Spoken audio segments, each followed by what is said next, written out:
In my family, there are three ladies, and we've always told my mom that we don't really want a loud wedding. And funny enough, my brother also said he does not really want something so big. But my mother will tell you that after going to this person's wedding, I'm taking Ashebi here. You don't want, they will do my own. They will wear my own clothes.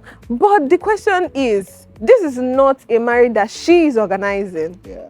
This is a marriage between the person, the man getting married, and the lady getting married. So as a lady, is it wrong for me to want a big wedding? And in some cases, actually, there are men that want big weddings and their wives are just ori mi o pariwo. Yeah. So how do How do we? that? Okay, so this are see for this wedding thing, I think it's a number one, culturally we like making noise. Oh, The Yoruba. African culture, the Yoruba culture particularly, likes the noise. Yeah. Um, and the Times is expanding the definition of noise to us because we are now seeing different definition of the Oh, noise. getting louder.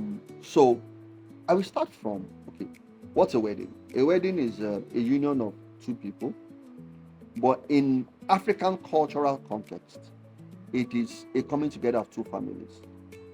So in African cultural context, a wedding is not just about the groom and the bride, is the parents that are coming, Oh, yeah. family that are coming together. Yes. And because it is family, it's not just two people.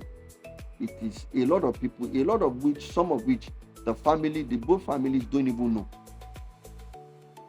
The bride and the groom don't know some people that are Yes. uncle, aunties, Yes. aunties, uncles Oh, that very you do true. not know. But the parents want to bring them in. That's the first side. The second side of it is the fact that you also have a situation whereby parents have done weddings for other people and cultural friends are waiting for the day they will do their own trip. So everybody is waiting for when you do their own, I'll be there, I'll be there, I'll be there. So already there's a guest list that you did not, the people that you did not invite. There is already a pre-existing guest list. Mo branch. Yeah. Yes. Those ones are also there. Now, when you look at it from that context, you understand that marriage is not only between the husband and the wife. So parents want some elements of noise, want to invite some kind of people. So their guest list is high. Now let's come to the bride and the groom. So the also side, the bride of the groom is number one, that is the side of individual preference. Yes. One wants a big one, doesn't want a big one. Yes. There is societal or peer pressure. True. Look at the clothes. You know, these days I say that the vibe these days is people wear 10 clothes for the wedding. People wear five times. They change 5 times. Before it used to be you want engagement, you wear one for the wedding, then you wear after party. But now there are other segments after that one. There's an after party. There is one do before there is traditional. And then even now there is one I started seeing recently, which is the civil wedding. Oh yes. The civil wedding will have its own outfit. So you have civil wedding outfit, you have introduction traditional outfit, you have the wedding outfit, you have the after party outfit, then you sometimes have the after party traditional outfit. So by the time you have those clothes together, you are going to read out between 5, 6, 7, 8, depending on other things too that the person wants to do. Then you have to do these pictures you take before. You also do attires for picture. You have done 2 or 3 different attires. By the time you add that one together, in the kind of this that you are talking about between 8 and 10 different type of attires. So this is where it is. I would say that first of all, what's your budget? And the budget must be realistic. Nowadays, and I say this to a lot of people, there are some people, it's not the bride and the groom that are doing the wedding, it's the parents that are doing the wedding. The parents can afford the money to spend.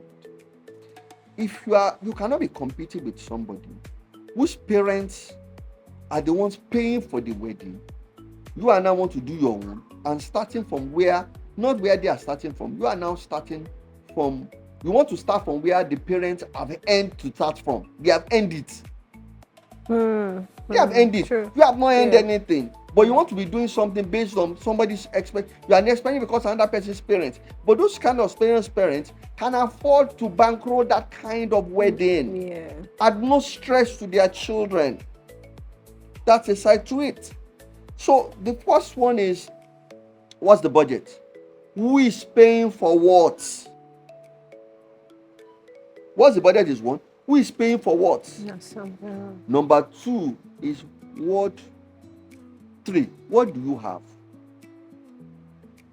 If, let's say, your parents are not the ones paying for it, what do you have? Then what can you afford to spend on the wedding? I have come to a point now in weddings that I want to say this. You can have a very beautiful wedding in a room, and the attendance is just 10 people. And you will have the best of times. And you just 10 people, you do it. You can even do 3-course meal for 10 people. The question is, society has told us what wedding should look like. True. But I don't believe society should be the ones to tell us what wedding should look like. Your pockets should tell you what your wedding should look like. Yeah. Now, when I got married, so a while ago, I remember I can count on my fingers the things I paid for. Yeah, I can count on my fingers the things I paid for. My parents did it because they can afford to do it. Now, if you don't have those kind of parents, don't put yourself into debt trying to be who you are not. That's the first thing there. You are trying to be who you are not. If you are not it, you are not it. You can in future build yourself up to the point that you can afford to do it for your children. That is you. But if you cannot start from it now, nothing stops you from starting at the level you want to start from now. Get that over with. Get the best of yourself. Enjoy the best of yourself. Do the best thing you can do at your level. I need to say this and put it that you must do the best you can do at your level. A lot of people don't do what they can do at their level, and that's the problem. It's not bad to want a big wedding, but the first question we must ask ourselves is, can you afford it? I want to ask a question on that, because I've also seen people where the lady wants a big wedding and the man says he can't afford it and he does not want a big wedding. But the girl says, my parents say they can pay for it. And the man is adamant. He's saying, no. Okay, that if the parents should do the organization of the marriage and everything, that they would have a say in his family or in his marriage in the long run. They would tell him that we did this wedding, and should he would not be able to control his wife because the parents will feel like you organized that wedding. That was Ike. That was Aliko Dangote's daughter's wedding. It was I heard that was one of the billionaires, Ike, that was one that organized the wedding. Not confirmed, but I heard it. But this is where I'm going to. If you marry from some party, and that's why I said that, what is the family dynamic, and what can your parents afford? Some people, when they are marrying, they are not marrying their child. It's a societal symbol. They are kind, or the class they are can't do weddings, and they don't want to do weddings at a particular level. If you want to do a wedding, it must be at a particular level. Now, so before you left your house to go and propose to the babe, where is that babe coming from? Those are the factors to consider. Where is the babe? Where is the guy coming from? What will the guy take? What kind of home does he come from? What have you observed about them? You see, those kind of things matter a great deal. You can't just come and say this and that and that. Now, in as much that I know that some things can be taken overboard, some families can be controlling, but I also feel that you are the one that saw them and say you want to marry them. So the way to go about it is have a conversation about it that we give and take.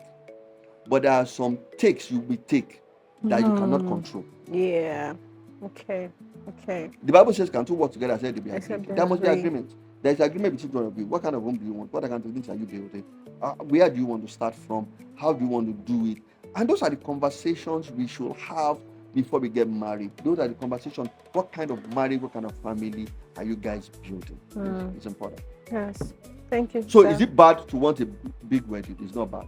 If your family can afford it, if your budget can afford it, if you have enough to handle it, and let me now put the last one today, if it is smart enough for you to spend that kind of money. That's the last one I'm saying. Is it smart enough to spend that money?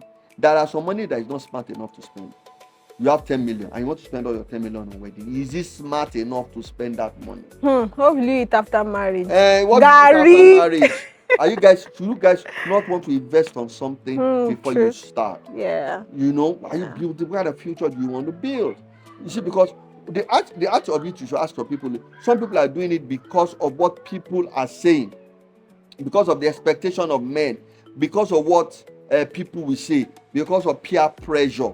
All those ones are there, and the part is better than enough. So at the end of the day, the wedding is not just your own. No. Your father is there, Yeah. your mother is there, your society is there, Your and future your is there. future is there. Everything needs to be considered before just thinking, I want a big wedding. It's not just about keeping up with our parents. Because if you do the wedding finish, who will feed you? You know, I've done weddings before. I've done weddings before in my office, where there was just 2-3 people that were there. I've done the wedding before, they were not up to 15. We even bought soft drinks for everybody and donuts. And nobody, it's the way they started, it's not the way they will end.